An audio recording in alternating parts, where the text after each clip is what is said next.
It's VB MMA picks for UFC Fight Night Nashville, Sandhagen versus Font on Saturday, August 5th from the Bridgestone Arena in Nashville. VB, great to see you again, sir. And we got a good one this week. Maybe not the one we were expected, but this one's just as good, it looks like, with Sandhagen and Font. We'll preview also a couple of featherweight bouts, get your take on the main event. Some great picks, VB, last week. Couple off and under, a couple of parlay wins under in the main event. How you doing this week, my man? Hey man, I'm doing fine. Uh, I want to apologize to audience. We're a little bit late here. We are waiting for a guest, and the guest couldn't come on, so we're sorry about that. But next week we will have a guest. So this week, yeah, a little bit smaller card, but it's still in front of crowds, so you know, still exciting, and we have new main event here. It's supposed to be Umar versus Corey, but Umar is out, and Rob Font stepped in. Yeah, we'll get you. Um, Go ahead. so so kind of saved this card, I guess. I don't know who else would really make sense for Corey. Rob Font even doesn't make that much sense because he's ranked lower. But Corey still took it, so that's why we're here. Okay, well, I'll ask you about that when we get to the main event being fought at catchweight. We'll talk about that too in just a few minutes. But we're going to take a look at a little bit of the featherweight saga right now in the UFC and preview a couple of featherweight fights before we get to that main event. Yeah, we're back in Nashville. First time in over 4 years heading back to Tennessee for Fight Night. Let's start it off. This one will be on the undercard. Of course, we're on ESPN Plus this week, but we do have a preliminary card, and we'll start with this is the last fight on the preliminary card. It might even be better than the next featherweight bout that's on the main card, but you got to have a good headliner for the preliminary event, I guess, with these featherweights. Billy Quarantillo, the 34-year-old from New York, fighting out of Tampa now. He's 17-5, 5-3 in the UFC. VB's off the loss to Barboza. First round knockout. He got kneed, actually, back in April. You can tell us about that. Going up against Damon Jackson, the 34-year-old from Oklahoma, now fighting out of Dallas.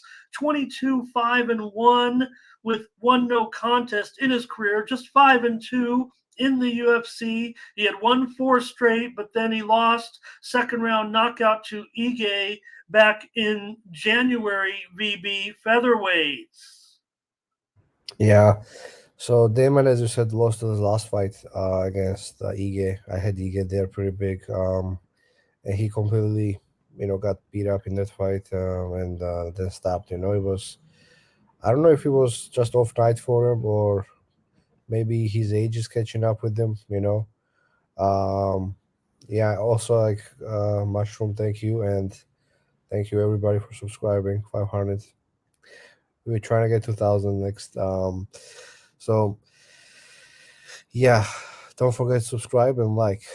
Hit the like. The like button means more sometimes. So yeah, let's see. So yeah, Damon Jackson is coming off a knockout loss, as I said, and before that he was looking really good.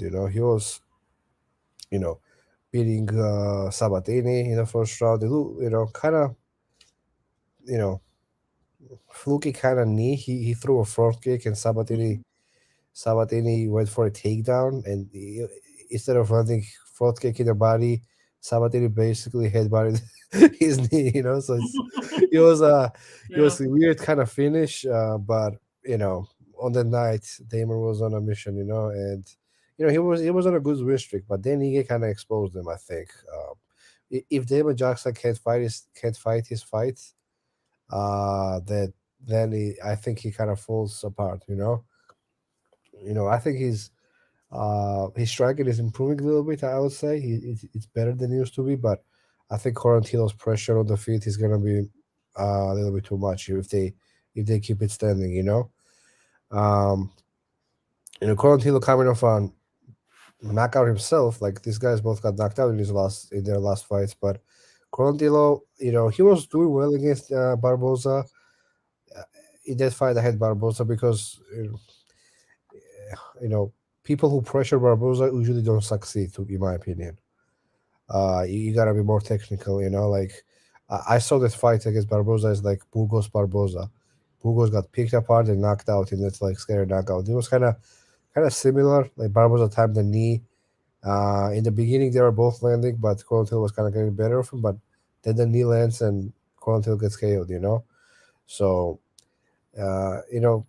very bad like look, but that's his style. Sometimes you're gonna get caught in fighting, especially when you go forward. But in this fight, I think that style is gonna work just fine, against Damon Jackson. I think Damon Jackson is gonna move back the whole time in this fight. Billy is gonna be going forward, trying to pressure him and land big shots. Maybe he can mix a takedown, but Damon Jackson has okay takedown defense. I would say cardio, massive, massive edge to Billy. Like Billy has one of the best cardios in the division. He just doesn't stop. So he usually just pressures people, throws a lot. He's defensively bad. That's why Barboza exposed him and timed the knee and knocked him out.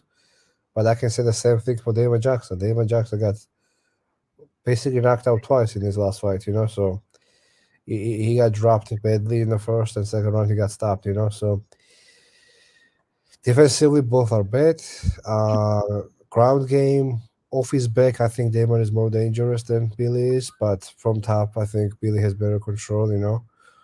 Standing, I mentioned, I think Billy's pressure is going to be enough to break Damon. I think Billy round two is interesting. I think first round, first 3 minutes, I think it's going to be close. At the end of the round, I think Billy's going to take over, and second round, I think Billy may stop him. So I'm gonna take Billy here at minus 170. Round two TKO plus 800. I don't think is bad. I may sprinkle, but yeah, as far as pick goes, Billy here. To also some people look at this stuff. I don't look at it, but he's been losing, winning, losing, winning. So lose one each, win one. Lose one, win one. So he's Yeah. due for a win. Yeah, and there could be something to that VB, right? You win, you get put up maybe against a little tougher opponent next time. You lose, maybe you get a little bit easier ride or a more competitive bout in your next matchup, especially in this kind of division.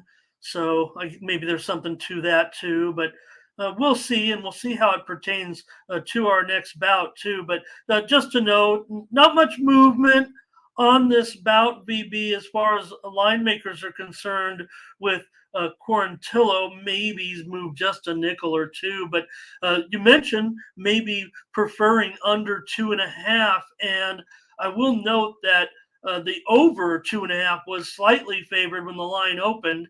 And it's a subtle move, but the under is now slightly favored at the 2.5 rounds now in that one. So maybe that's the way the momentum's going with the betting as well. Yeah, possibly. I think the thing is that both of these guys had bad showings in their last fights, so it's really hard to be confident, because people get knocked out, they can come back. Who knows, like how they look, when they come back. So I think no one is really confident in their side, but I think Billy should be a little bit bigger favorite, to be honest. I think at this point, what Damon Jackson showed is kind of one-dimensional game. He basically counts only on his BJJ, and in the UFC, that usually doesn't work. So I think Billy may get bet up to minus 200 range, minus 210. Okay. All right. Okay, VB, I just want to get your take maybe on this now because we're going to once again go with featherweights. And in this one, VB, you could argue that these two are not on the level of our previous bout, but maybe they're, uh, potentials there. Or, like I said, you still want to put a good bout on the preliminary card. They are kind of divided up into two separate cards, even though here in the U.S. They're all on ESPN Plus for the most part. But these featherweights, Diego Lopes, the 28-year-old, born in Brazil, but Mexican fighter, I think we can agree. He's 21-6. 0-1 in the UFC, lost his debut, to Evelev back in May at UFC 288, just his first UFC bout. He's taking on Gavin Tucker.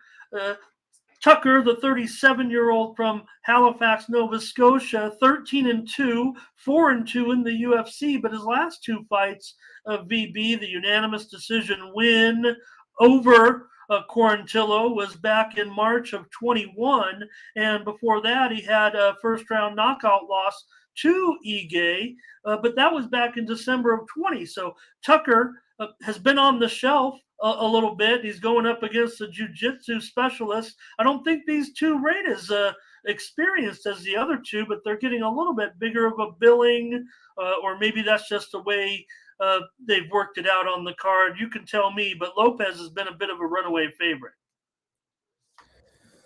Yeah, so I think the reason why this fight is a little bit, I think it's main card fight, right? So that's why I think that Lopes had kind of big debut, even in his loss in a decision to a guy who is top 10, I think, Evlev.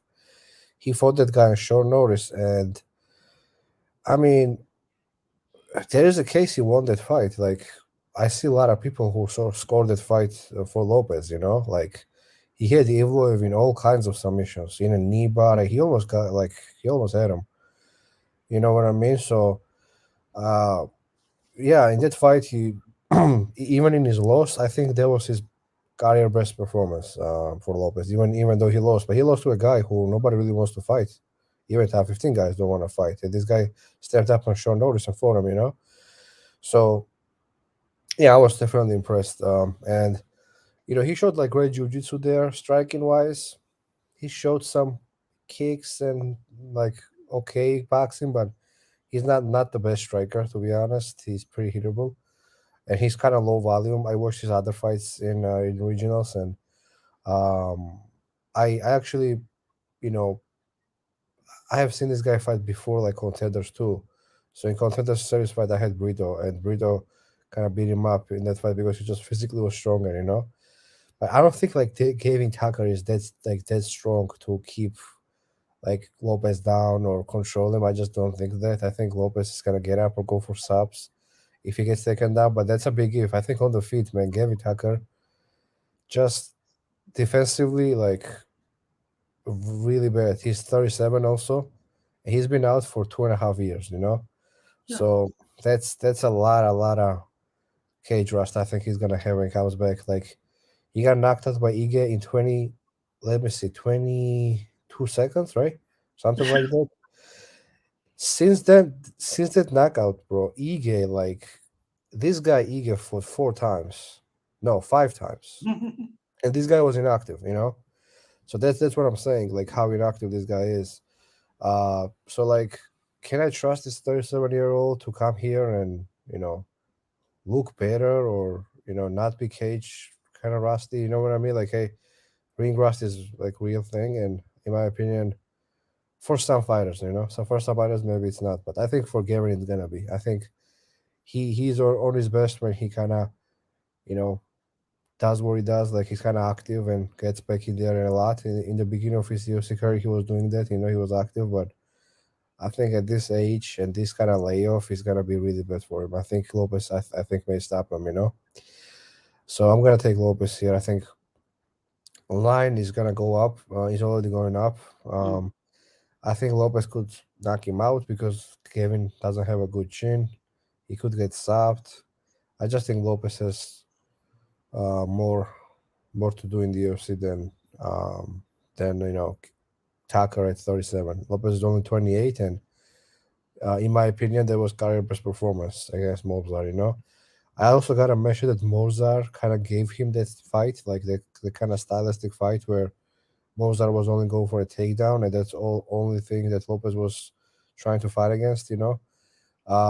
Like if he gets taken down, like he goes for a knee bar, or if he gets taken down, he goes for a guillotine. So Moza kind of stylistically helped him to, show those BJJ skills. But in this fight, like Gavin's game is a little bit different, so it could be a little bit different fight. It could be standing and mixing a takedown here and there, but I just think Gavin is gonna probably gas out, to be honest, and I think he may get stopped later. I think first 2 rounds could be close, but as the fight goes on, I think Lopez is gonna pick it up more. I think he has good cardio, and yeah, I think this kid is hard to break too.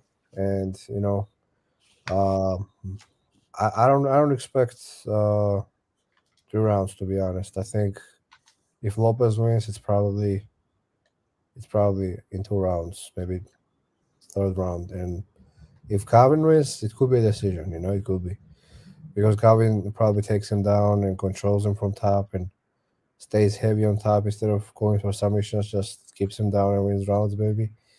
But what Lopez showed was good get up game. His jiu-jitsu was always threatening. Like Evloy with his jiu-jitsu, he was throwing up triangles and arm bars. Yeah, So that I was think where he Gavin is, was got his notoriety before UFC, right? Was in those jiu-jitsu tournaments. yeah. He's a coach of the champion Alex Agrosto, I think. Uh-huh. So his jiu-jitsu is no joke. Yeah, like this guy has great jiu-jitsu. That's why I think like if he fights a wrestler who doesn't even commit to wrestling that much, like we are probably gonna have either a submission for him or on the feet. Like both guys are low volume, and one guy has a bad chin, and that guy is not Lopez. So that's why I'm taking Lopez. Yeah, I think it- like 9 years younger. Like that stat is real. How many people win when they're younger. So yeah, I'm gonna take him here. I expect a finish from him, but it could be a decision if it's stand up fight the whole time. Yeah, like you said, maybe a little bit of a showcase here if they are indeed high on Lopez. You Yeah, were asking about where he that this fight appears. Uh, the third fight of the main card. So 3 fights after, but still on the main card compared to the Quarantillo Jackson bout. And of course, Tucker having fought those guys. Will mention, in fairness to Tucker, he did try to get together with Sabatini twice, but I believe he had to pull out both times. We don't know why, so maybe there is a reason why. All right, I'll get to that main event in just a moment between Sandhagen and Font. But first, it's my turn to tell you about VB's MMA picks. Make sure you can follow VB MMA picks on X and contact him via DMs for his fight pass for this weekend, UFC Nashville. Between Sandhagen and Font, get all of VB's picks. It's an 11 fight card. He's got 20 picks on his card, including props. Partly hit those parlays last week, VB, and also several single bets in bouts. So contact VB on Twitter, on X. Sorry, VB, have you gotten used to that yet? And you can talk to VB directly or DM him directly. You'll speak directly to the man himself. He'll set you up with his fight pass and fight card either for this week or for extended plans. Remember, as I always say, you'll spend more on the refreshments than you will on VB's fight card. Contact VB MMA picks on X. I bet you don't like that, VB. Actually, you probably want to go back to the bird. I don't mind. As soon as the app works, I'm fine. As long as it works, right? That's what you said. All right, let's get ready now and talk about this main event because I want to know really what's going on. VB, these guys are going to end up fighting at. They're both bantamweights pretty much nowadays, right? And they're going to fight up at 140 pounds. Now, Font had to come in a little bit. Let's just talk about it here. At catchweight, Corey Sandhagen, number 4 ranked bantamweight in the UFC rankings anyway. The 31-year-old Aurora, Colorado native, 16-4, 9-3 in the UFC. He's won two straight headliners. We know Sandhagen's been in many a headliner here. It was a split decision over Vera back in March. He was supposed to fight. You mentioned it, VB Umar Nurmagomedov, but he suffered a shoulder injury just about 2 weeks ago or so. So Nurmagomedov, the number 11 bantamweight contender, steps aside, and here comes Rob Font, who's certainly headlined his share of UFC cards. Currently, the number 7 UFC contender. You were mentioning, I think, the MMA rankings, which may have them reversed. So I'll be interested in your take on that. Font, the 36-year-old from Massachusetts, he's 20-6.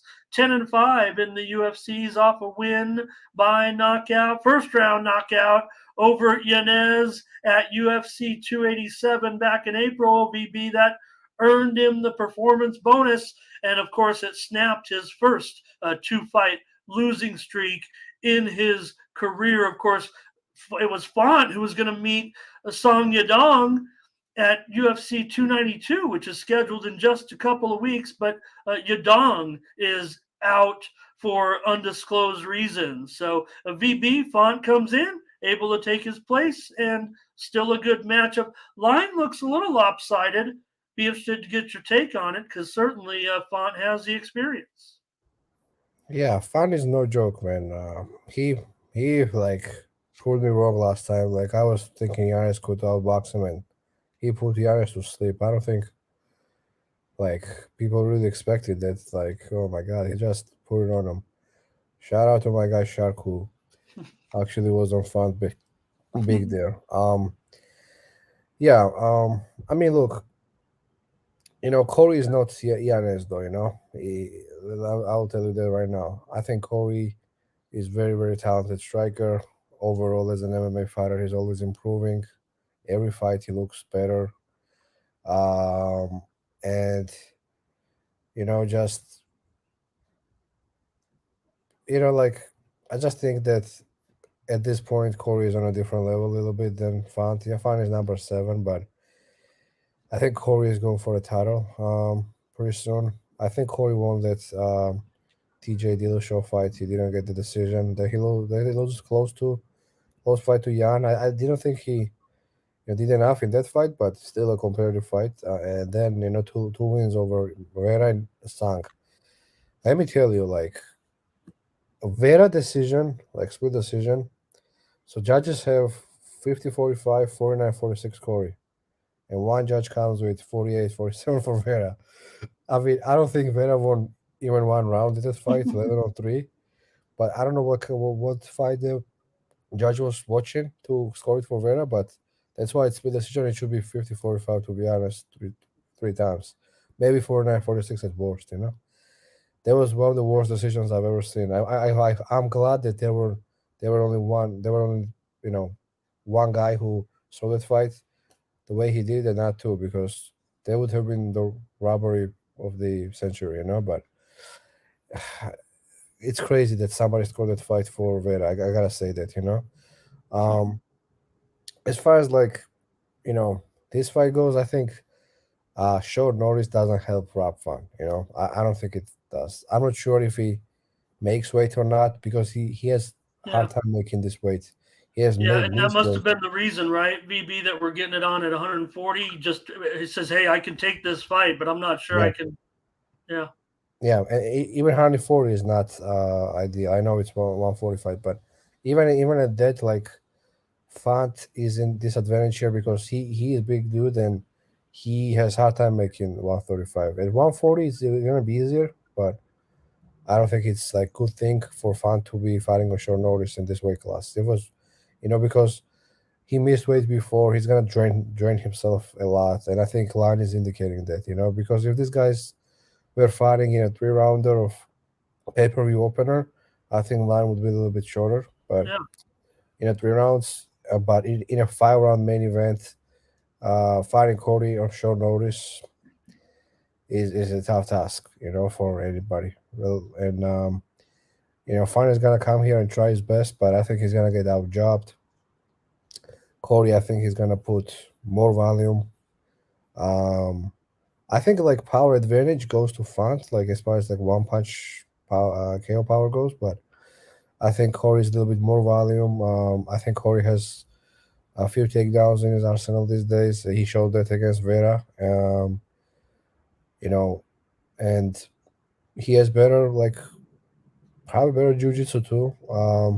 He has a couple arm bars in his record, and he actually armbarred Mario Bautista, who is a pretty good fighter himself. And I can see that path for Corey. Like I can see if Font, gets hurt and shoots a takedown, and he ends up in an armbar or arm triangle or something, or you know, he could get taken down and arm triangle, or maybe even rear naked choke or something. I can see some kind of submission here from Corey. I think people are underestimating his chances on the ground. Also, it would be like a good, good look if he submits somebody. Because the last loss he had was to a champion. Like last loss was like submission to Aljo.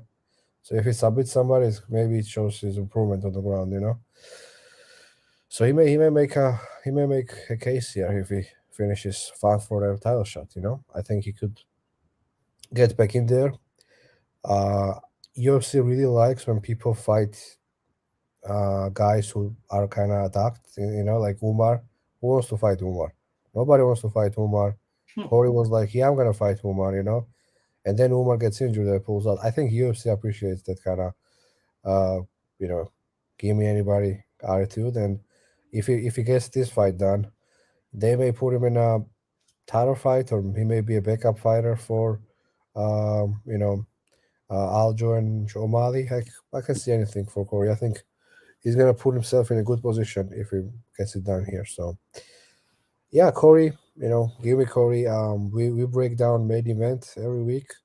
Usually we don't give out like minus 350 favorites, but Yeah. um, you know Well, main event, and I'm gonna go with Corey. I think in a 5 rounder, especially, it's just yeah. a tough ask for a fun. If it was 3 rounds, okay, but 5 rounds, just Corey, for me.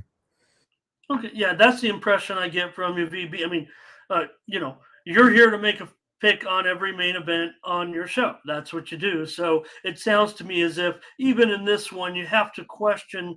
You might be questioning the value a little bit, but when you can't necessarily justify, even in the percentage that you think Corey, should still be better, especially in the format.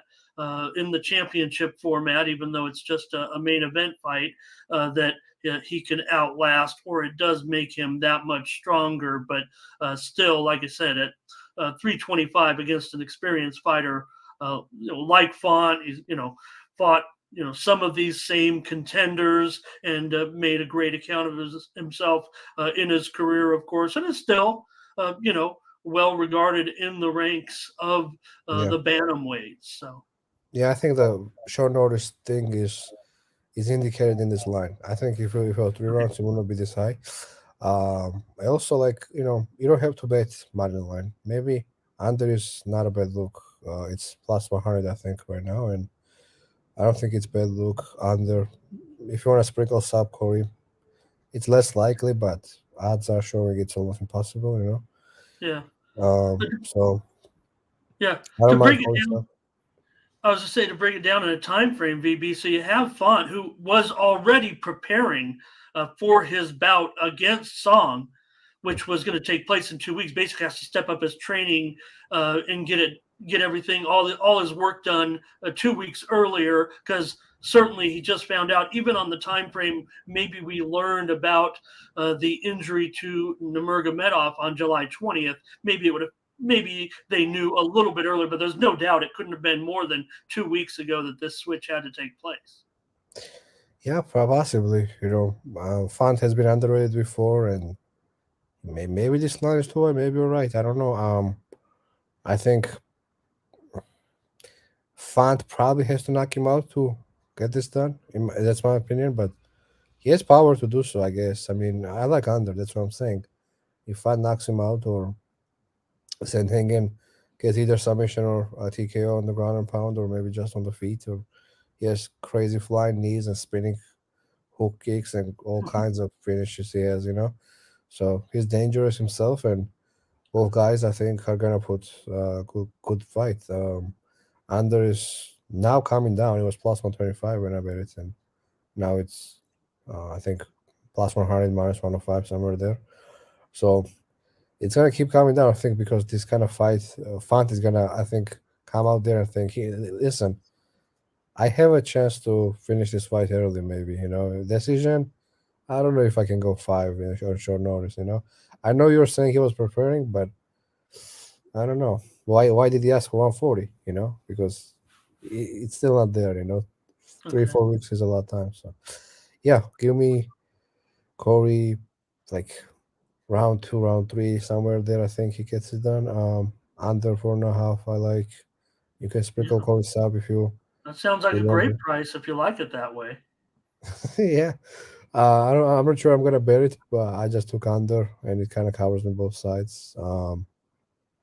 So yeah, Dixon. Yeah, I guess. So that's it for this week, man. No guest. Sorry again. It was supposed to be 1 hour earlier too. We're a little bit late, but happens. Well, that's all right, VB. You don't want me making the pick, so let's just stick with what you gave us, including Sandhagen in that main event. Obviously he's a big time fan favorite. Font's got his share of fans as well, but it's gonna be even hard for some of those folks to get on there at minus 325. So find out what VB has in store for you with his fight package.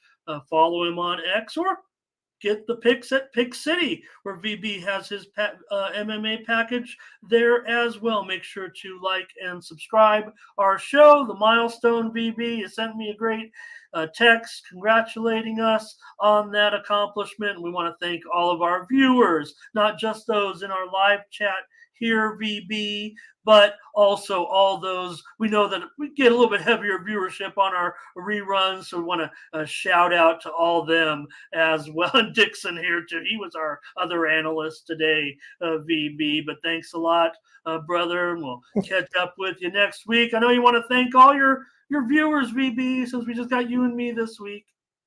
Yeah, I do. Thank you everybody for watching our videos, and don't forget to like and subscribe. It's gonna go a long way. So thank you. Appreciate it, VB. We'll catch up with you and a guest next week. Thanks to everybody in the live chat and to all our viewers as well, passing that 500 subscriber milestone. We really appreciate it. All right. For VB, I'm Ramon Scott. Thank you for joining us.